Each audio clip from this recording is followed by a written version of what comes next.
The Avatar universe is full of powerful benders, but among these countless benders, some hold a power far beyond the rest. These are our top 10 picks for the strongest characters in the Avatar universe. To start us off, we have Prince Zuko. As a child, Zuko did struggle with his firebending techniques, but he truly came into his own during his teenage years, thanks to the teachings of his uncle Iroh. He was even able to hold his own against fully grown firebending masters, and Zuko only grew stronger throughout the series, learning new skills from his uncle, like redirecting lightning, and more importantly, inner peace. Next up is the authoritative equalist leader, Amon.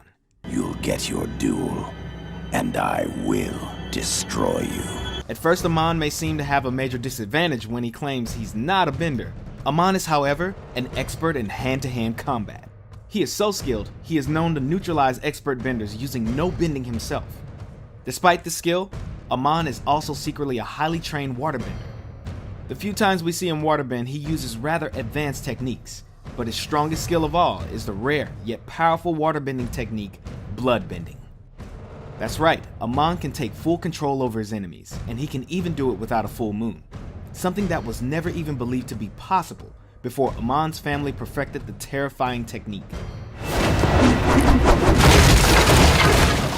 Next on our list is the tyrannical leader himself, Fire Lord Ozai. For the majority of the series, he remained more of an ominous mystery, a looming threat whose power came more from the fear of the unknown than his actual abilities. But when we finally did get to see Ozai in action, he proved that his power came from much more than fear. The Fire Lord had an intense and wild style of firebending, fueled by anger and hate. While he did harness the power of Sylvan's Comet to give his bending an extra boost, it is clear that comet or no comet, Ozai is a force to be reckoned with. Up next is everyone's favorite airbending teacher, Tenzin. Although Tenzin is a known pacifist and prefers to avoid a fight whenever possible, he has proven to be a potent example of airbending prowess. The burden of passing on thousands of years of airbending knowledge has driven Tenzin to honing his skill as an airbender to a high level of mastery. I will never let you get to Korra. Unfortunately, you don't have a choice. Yes, I do. He is able to hold his own against numerous highly trained equalists and their mechanical weaponry. He arguably got the better of the infamous Zahir, keeping the villain on the defense and demonstrating his bending superiority, before losing due to a little more than some bad luck.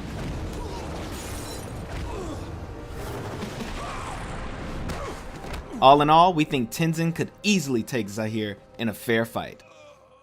Strength seems to run in the family because our next entry is Tenzin's mother, Katara.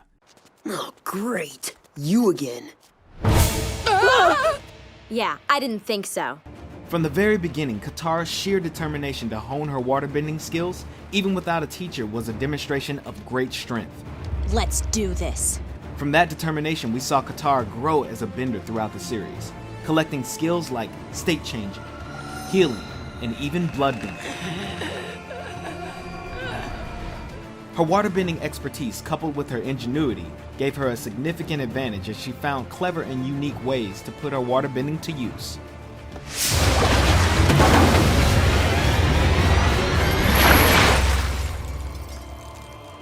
Although Azula is only 14 years old, she is regarded as one of the most fearsome firebenders of her time. After mastering the basics of firebending at a very young age, her flames held such an intense heat that they developed a signature blue color.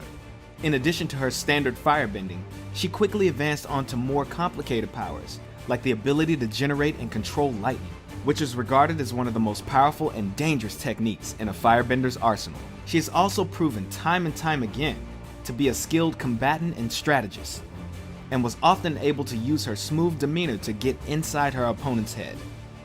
Azula's cold and relentless personality added to her immense physical power that made her a fierce leader, as well as a frighteningly dangerous foe to any who would dare cross her.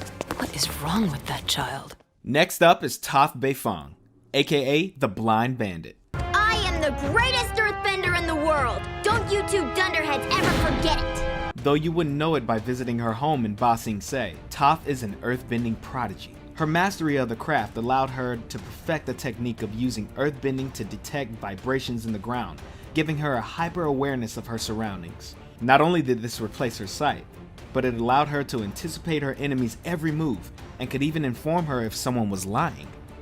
He's not lying. How can you tell? I can feel his breathing and heartbeat. When people lie, there's a physical reaction. He's telling the truth. And we haven't even scratched the surface. Toph is able to use her earthbending for countless applications, whether it's to protect her allies, immobilize her enemies, or even mobilize herself. Toph has a skill for almost any situation. Need a ride? She has even gone as far as to invent and master an entirely new form of bending. Have I ever mentioned how sweet it is that you invented metal bending? You could stand to mention it more. When Toph runs into something she struggles with, she puts her rock-like willpower to the task until she's mastered that as well. Woo! Toph, you rule.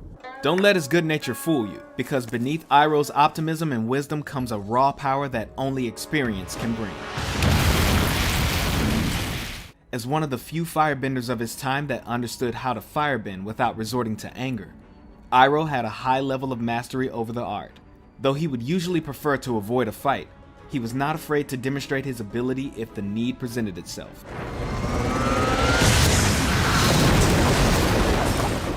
In addition to his skill in firebending, he was also knowledgeable in the other forms of bending, and even went as far as incorporating techniques he learned from waterbenders. And as if that's not enough, Iroh was also a master tactician in battle, and was even once considered the Fire Nation's top general. Centuries from now, people will study the great Admiral Zhao, who destroyed the last of the Water Tribe civilization. You're lucky you're here to see it. Be careful what you wish for, Admiral. History is not always kind to its subjects. Avatar Korra showed she was capable of the basics when she was a little more than a toddler. I'm the Avatar! You gotta deal with it! By the time she was 17, she had mastered 3 out of the 4 elements and even showed immense skill in fighting while switching between bending styles.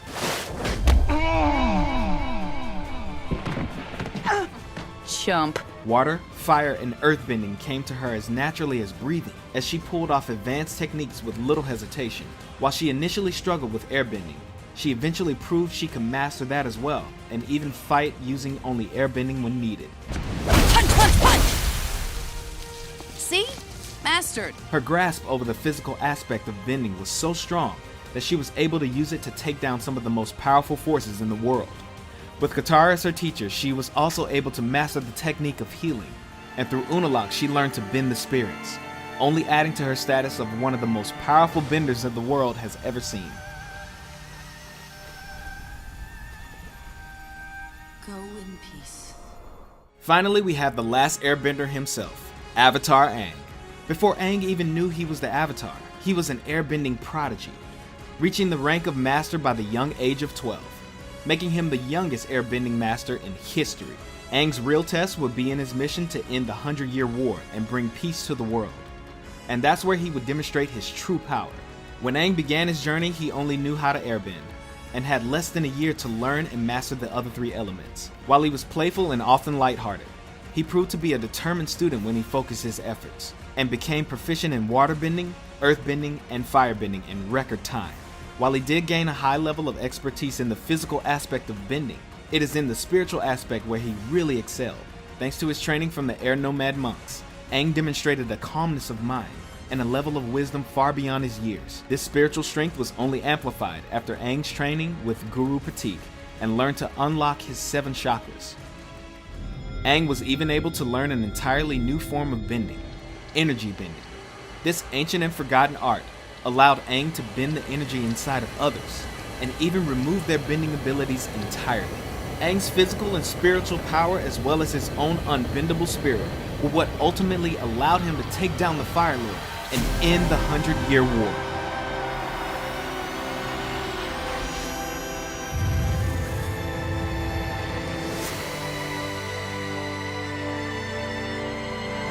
Who do you think is the strongest character in Avatar? Let us know in the comments below. That lemur! He's earthbending! No, you idiot, it's the girl! Oh, of course.